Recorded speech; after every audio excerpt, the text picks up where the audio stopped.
Joash, boy king, from 2 Kings 11 and 12. Israel's first king was King Saul. After King Saul died, David became king, and the next king after David was King Solomon. After King Solomon died, things started to become very confusing. The kingdom of Israel was divided into Judah in the south and Israel in the north. Both Judah and Israel had many evil kings. When King Ahaziah of Judah in the south died, his mother Athaliah wanted to be queen. You can see on this chart, go halfway down, you see Ahaziah. Yeah, and then after Ahaziah is Queen Athaliah. Well, kings had many wives, so there were half-brothers and half-sisters. On top of that, many wives came from other countries. They brought their country's idols and worshipped them. Uh-oh. On top of that, these wives usually got the kings to worship those idols too. So people all over both Israel and Judah worshipped all kinds of false gods. Double uh-oh! Now God's temple was still in Judah in the south, and some people worshiped God. But a king might order everyone to worship some other god too. It went on like this for years, back and forth. People worshiping all kinds of false gods. It was a confusing mess. Boo!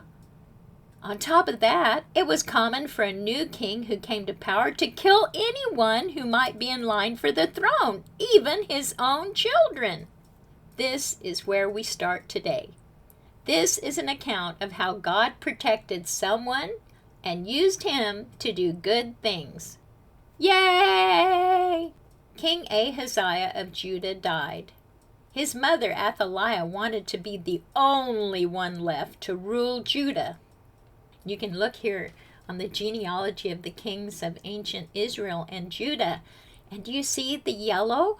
There's Ahaziah and Athaliah. So King Ahaziah's mother was Athaliah, and she wanted to be the only one left to rule Judah. So she ordered her soldiers to kill everyone else in the royal family, even her grandchildren.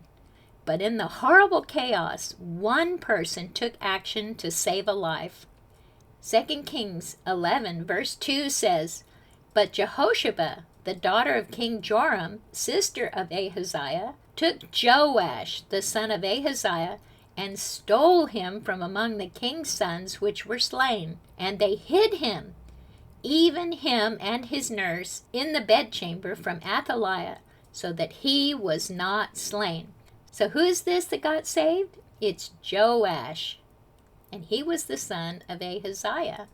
Jehoshaphat was the aunt of baby Joash, and she was married to the high priest Jehoiada. They worshiped the one true God. And of course, baby Joash had a better claim to the throne than Athaliah did. He was the son of the dead king. And who was Athaliah? Athaliah was Joash's mother. Oh, for 6 years, baby Joash stayed hidden in the temple. Athaliah ruled, and we can only imagine what an awful 6 years that was. Boo! Jehoiada must have taught him many things about the Lord and being king. Who's he teaching? He's teaching Joash, and they're in hiding. And when Joash was 7 years old, Jehoiada the priest made a plan to make Joash king. So they've been hiding him for 6 years.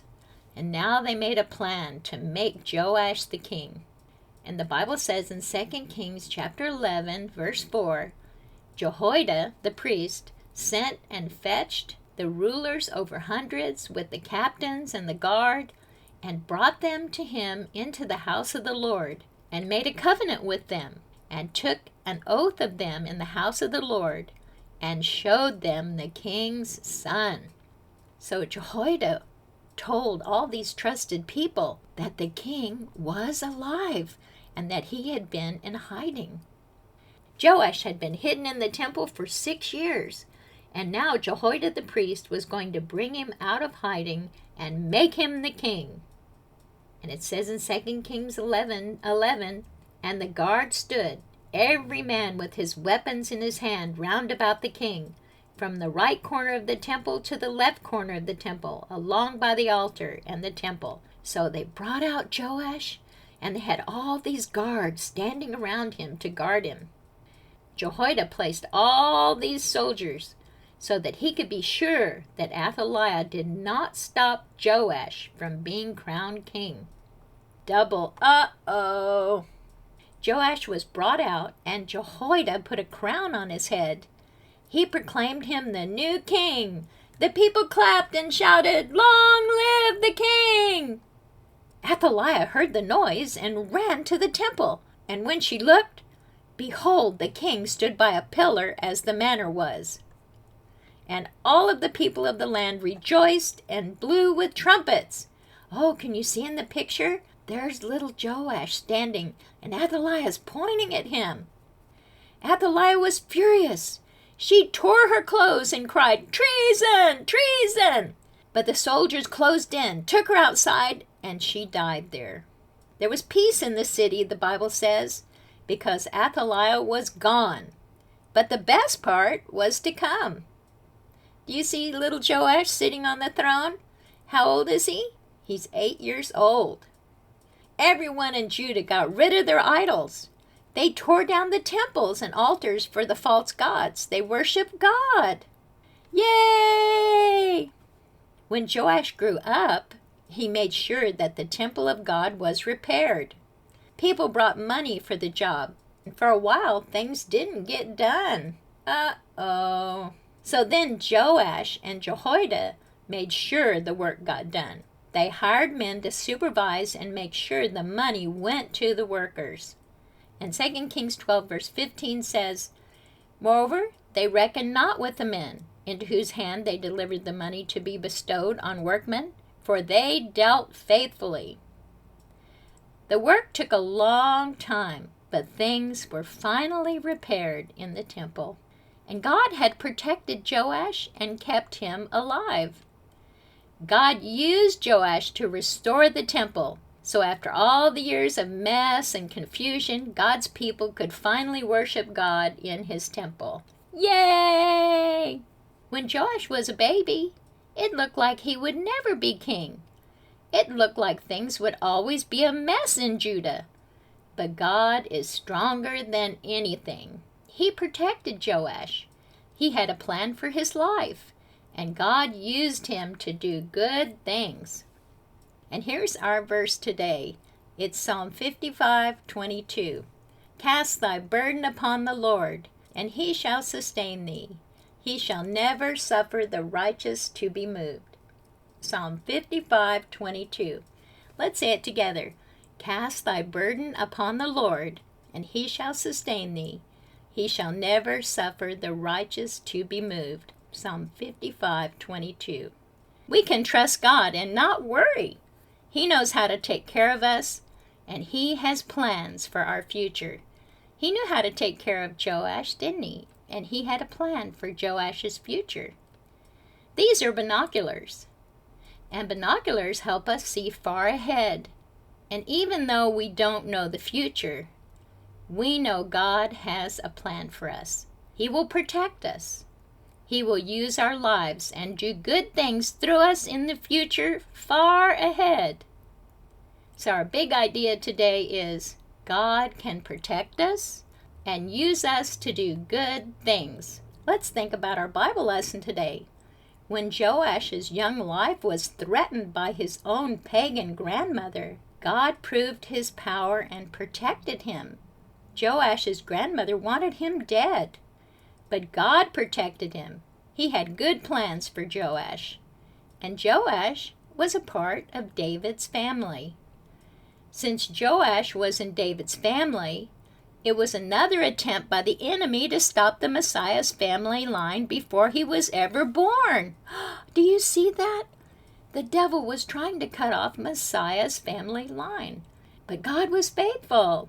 He protected little Joash, and Joash became king. And later, Jesus was born from that same family.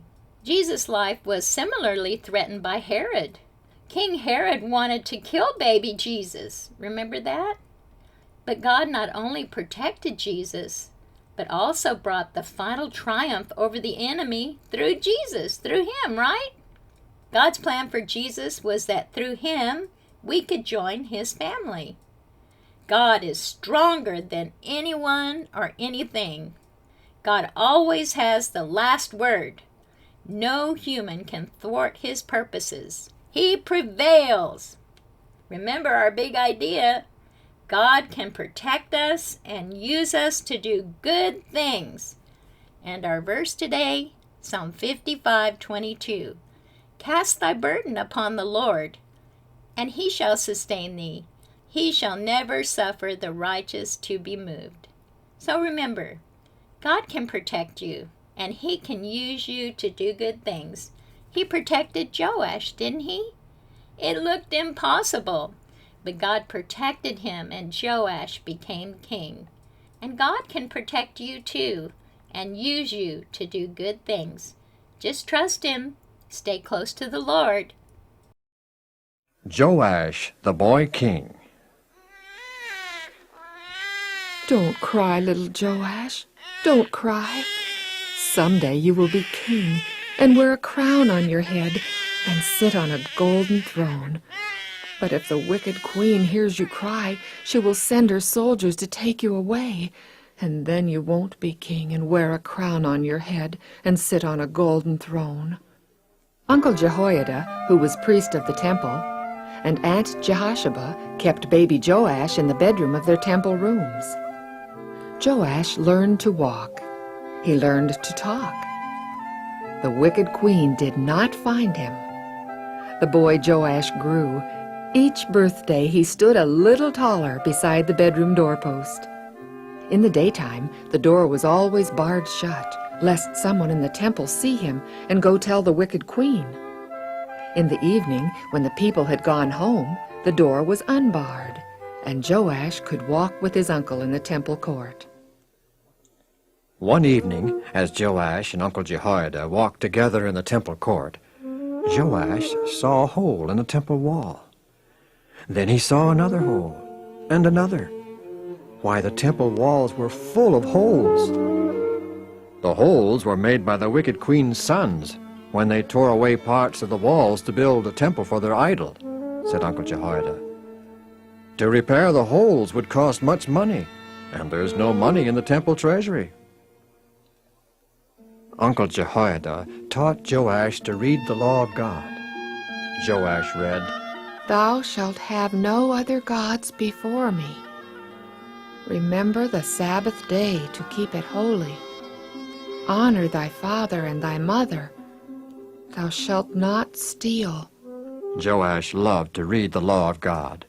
He loved God. Then came the day that Joash was 7. Uncle Jehoiada took him by the hand, led him out on the temple porch, and stood him beside the bronze pillar. Below the porch, to one side, were singers. On the other, trumpeters with silver trumpets. Rows of soldiers with spears guarded the porch. Many people were in the temple court. Quietly they watched and waited. Uncle Jehoiada placed a scroll of the law in Joash's hand, and the king's crown upon his head. Then, with a horn of sweet-smelling oil, he anointed Joash king of Judah. The trumpeters blew their silver trumpets. The singers sang songs of praise. The people clapped their hands and shouted, God save the king! God save the king! The wicked queen came running into the temple court. She had heard the trumpets and the singing. When she saw the boy king standing beside the pillar, she tore her clothes and shouted, Treason! Treason! She commanded the soldiers to take the boy away, but the soldiers took her away instead. The people lined up in a long procession. Soldiers, singers, and priests, the trumpeters led the way. Out of the temple gate and down the street to the king's palace, they carried the boy King Joash. This palace would now be his home. Slowly, Joash walked up the palace aisle. He climbed the steps to the golden throne. The throne was very large, and his feet did not reach the floor. But he sat as straight as a king. Again the trumpeters blew their trumpets. The singers sang, and the people shouted, God save the king! God save the king!